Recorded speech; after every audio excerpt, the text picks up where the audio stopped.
আমাদের জীবনে দুই ধরনের সম্পত্তি হয়ে থাকে।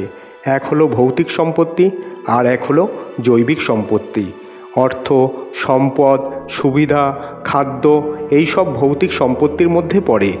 ব্যক্তি, মিত্র, পরিবার, আমাদের আপনজন, আত্মীয় স্বজন সব জৈবিক শ্রেণীতে পড়ে।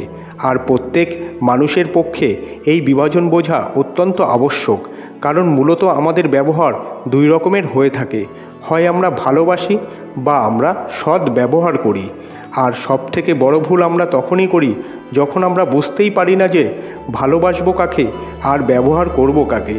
আমরা ভৌতিক সম্পত্তি ভালোবেসে ফেলি আর ব্যবহার করি জৈবিক সম্পত্তিকে, যেখানে এটা অনুচিত। জৈবিক সম্পত্তিকে ভালোবাসুন আর ভৌতিক সম্পত্তিকে ব্যবহার করুন। যেদিন আপনার মধ্যে এই বোধ জাগ্রত হবে যে কাকে ভালোবাসবেন আর কাকে ব্যবহার করবেন, সেই দিন আপনার জীবনে শুধুই শান্তি বিরাজমান হবে। তখনই আপনার এই মন প্রসন্ন হয়ে বলবে, রাধে রাধে, জয় শ্রীকৃষ্ণ। কাল, আজ এবং কাল আমাদের সমগ্র জীবন এই তিনটির আশেপাশেই ঘুরতে থাকে। আমরা সবসময় বিগত সময়ের কথাই ভাবতে থাকি। অতীতে যদি আমাদের দ্বারা কোনো ভুল হয়, সেই বিষয়ে ভেবে ভেবে আমরা সবসময় অনুতাপ করতে থাকি। এটা উচিত নয়। দেখুন, অতীতের থেকে শিক্ষা লাভ করা অত্যন্ত আবশ্যক, কিন্তু সেই ভুল যাতে আবার না হয় সেই কাজটা কিন্তু আপনাকেই বর্তমানেই করতে হবে, তাই না?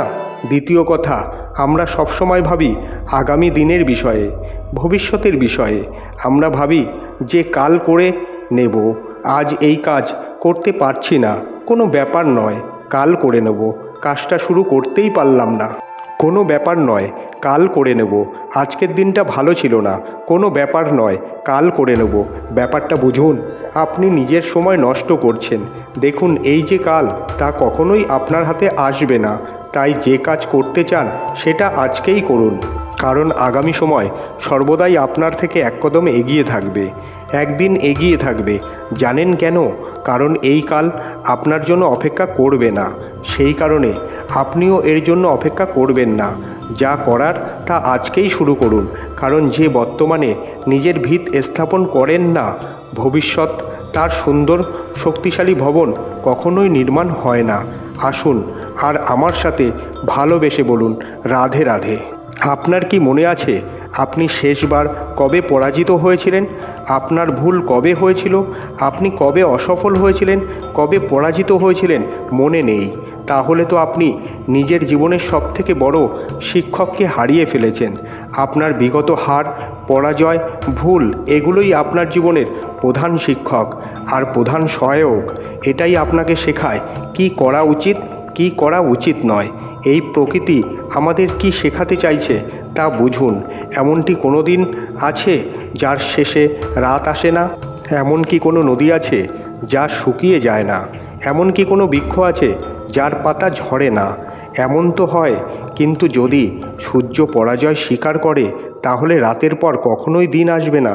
যদি নদী হার মেনে নেয় তাহলে সে আবার বর্ষা ঘটাতে কখনোই সাহায্য করতে পারবে না। যদি বৃক্ষ হার মেনে নেয় তাহলে সে বসন্ত ঋতুতে না নতুন পাতা জন্ম দিতে পারবে আর না গ্রীষ্মকালে ছায়া প্রদান করতে পারে। যদি এরা সবাই হার মেনে নেয় তাহলে ধরিত্রী তৃষ্ণার্ত থাকবে। প্রকৃতি আমাদের এটাই শেখায় যে হার, অসফলতা, পরাজয় এগুলো আমাদের জীবনে আসবেই, আসবে আর আমাদের শিক্ষা দিতে আসবে, আমাদের মঙ্গলে আসবে। তাই নিজের দৃষ্টিভঙ্গি সেই রকমই রাখুন। তাই শুভ দৃষ্টিভঙ্গি দিয়ে দেখুন, নিজের হার, নিজের পরাজয় থেকে শিক্ষা নিয়ে অগ্রসর হতে থাকুন। নিশ্চিত রূপে আপনি জয়ী হবেন। আর যখন জয়ী হবেন তখন আপনার মন প্রসন্ন হবে।